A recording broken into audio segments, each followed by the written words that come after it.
I remember when I landed to Canada, the security of the airport started to ask many questions of me.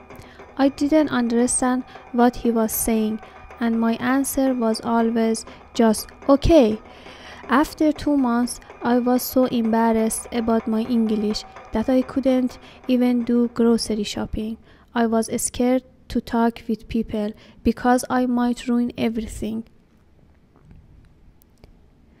When summertime started, every day I traveled across town to take my son to camp. While he was in camp, I found the Parliament library. I started studying for English tests I needed to take to get into City Adult Learning School, to get my Canadian high school diploma, and finally go to college. One day I was reading grammar books, and another day I listened to storybooks on the CDs. Even on my way to go pick up my son from camp, I was listening to the radio. We also started to speak English at home.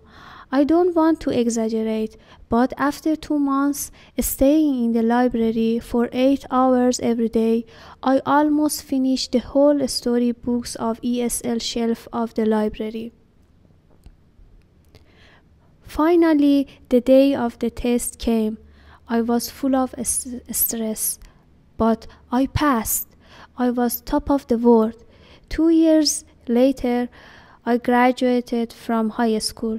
I could speak English, I could read English, I could help my son with his assignments, and I knew who I was in this society. By coincidence, we bought a condo in Regent Park this spring.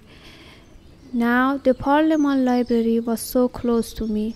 One day, I came to the library and I saw some familiar face of staff who still remember me. I told them I was looking everywhere for a job. The settlement worker, Miss Shaida, suggested I apply to the iwip program. Being in iwip makes me feel like I have a family right here in the neighborhood. I feel confident that this program will help me to work in my community. The Parliament Library changed the direction of my life, not just once, but twice.